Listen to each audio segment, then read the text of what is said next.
Les Européens ont peut-être aimé le plombier polonais, mais ils vont adorer l'agriculteur ukrainien.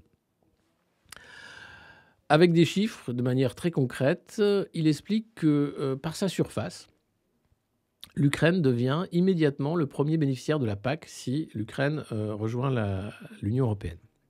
Parce que l'Ukraine a toujours été le grenier de l'Europe, c'est comme ça qu'on appelait ce pays, c'est le quart de la surface agricole du continent, donc c'est énorme. C'est le 4e producteur mondial de céréales. Les exploitations qui font 500 000 hectares, on parle d'exploitation, hein. Donc c'est des trucs, on n'a pas idée. Et on a affaire là à des multinationales de la céréale, ce n'est pas des petits agriculteurs. 15 000 d'entre elles atteignent 10 000 hectares et en moyenne, en France, c'est 69 hectares. Voilà. Et puis l'Ukraine, ce n'est pas seulement des surfaces incroyables, c'est des conditions sociales et des conditions sanitaires qui n'ont rien à voir avec ce qu'on demande à la France et aux autres pays européens.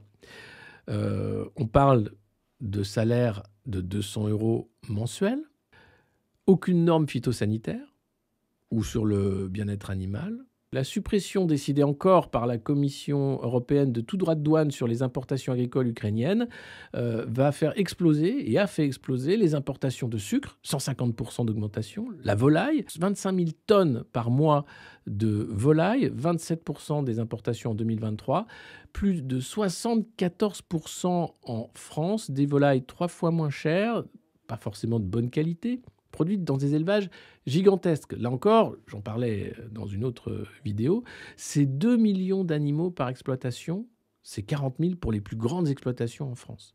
2 millions de volailles. Le roi du poulet en Ukraine est un oligarque qui s'appelle M. Kostiuk. Il pèse 1,5 milliard de dollars. On ne parle pas là d'agriculture paysanne, vous l'aurez compris. Il est proche de l'ancien président Porochenko. Lui, c'était un oligarque qui était le roi du chocolat. Et vous avez ensuite des agro-holdings énormes qui s'appellent Ovostar ou Avangard sur les œufs et qui exportent là des œufs, pareil, dans le monde entier. On est sur des échelles, on est sur des économies qui n'ont rien à voir avec notre petite agriculteur et même nos gros agriculteurs. Et ces mesures, en fait, sont en train de flinguer, vous l'aurez compris, l'agriculture française, mais aussi l'agriculture européenne. La Commission européenne entend la grogne des milieux agricoles européens et elle s'apprête aujourd'hui à proposer aux 27 de proroger le règlement dit ATM sur la libération des échanges entre l'Union européenne et l'Ukraine. Donc l'idée, c'est que l'exécutif européen compte prolonger le texte d'1 an jusqu'en juin 2025 en y incluant des mesures pour limiter les conséquences négatives de certaines importations ukrainiennes sur les marchés agricoles européen. Concrètement, ce que Bruxelles préconise, c'est un système de clause de sauvegarde automatique pour les volailles, les œufs et le sucre, les trois qui sont en train de faire en fait concurrence déloyale, puisque l'Europe, c'est la concurrence libre et non faussée, faux.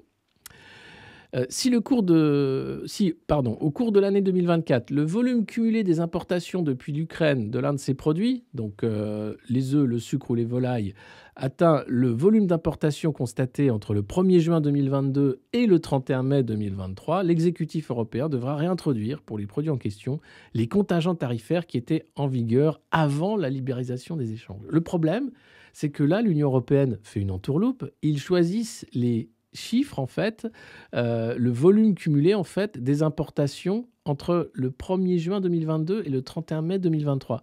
Là où les importations avaient déjà fait un bond énorme du fait du début de la guerre en Ukraine en début 2022. Alors, certains membres ne sont pas dupes et des organisations agricoles européennes plaident, en fait, pour cette solution, mais en prenant comme référence l'année 2021 et l'année 2022 avant l'invasion, ou l'année 2022 en total, avant 2023, où là, les volumes n'avaient rien à voir.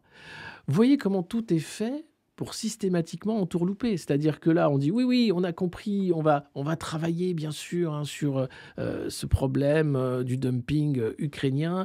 Vous aurez droit bien sûr à des petits aménagements. Et puis, si jamais les volumes... Non, ce sont déjà des faux volumes que vous êtes en train de mettre en place. On va écouter ce matin, c'était Marc Fesneau qui était invité de Sud Radio pour dire justement qu'est-ce qu'on allait faire avec l'Ukraine. Vous allez voir, il marche sur des œufs. Alors, rétablir des droits de douane sur les produits ukrainiens, oui ou non? L'objectif, c'est bien ça. Alors, on va regarder la proposition. L'objectif, c'est de rétablir des droits de douane? Non, c'est de... alors, formulez-le. C'est en tout cas de faire en sorte que les quotas qui avaient été... En fait, on a abaissé complètement les droits de douane sans limite. Sans limite. Les premiers mois, ça n'a pas posé de problème majeur. Simplement, on a vu que c'est venu déstabiliser un certain nombre de marchés. J'avais été le dire d'ailleurs à mon collègue à Kiev quand j'ai été venu à Kiev et à la vice-présidente ukrainienne pour dire attention là, vous êtes en train d'atteindre les limites de ce qui est acceptable pour la déstabilisation des marchés. Vous êtes en train d'atteindre les limites de ce qui est acceptable pour la déstabilisation des marchés. Ouais, c'est du gros dumping, quoi. Pas grave. Là, on a forcément... C'est-à-dire qu'on met des quotas, quoi. C'est-à-dire qu'on peut importer sans droit de douane telle quantité de poulet ukrainien, mais au-delà de cette quantité, il y a des droits. Ça relève de cette démarche-là. Donc on est en train d'affiner, parce qu'après c'est... Oui. Pardon, je ne veux pas rentrer dans le détail du coup, mais l'année de référence, alors c'est volaille. La demande française, c'est volaille. Vous avez vu, il ne veut pas rentrer dans le détail de l'année de référence. Pourtant, c'est là où le bas blesse. C'est là où elle entourloupe. Donc là, on a un ministre de l'Agriculture qui est en train d'expliquer qu'il y a un problème, qu'ils vont essayer de résoudre le problème, mais en fait, pas vraiment, puisque, vous avez compris l'entourloupe, l'année de référence est une année où les importations ont explosé du fait du choix de la Commission européenne. Encore une fois, c'est la Commission européenne qui nous met dans la sauce. Encore une fois, c'est l'Union européenne qui nous met dans la sauce.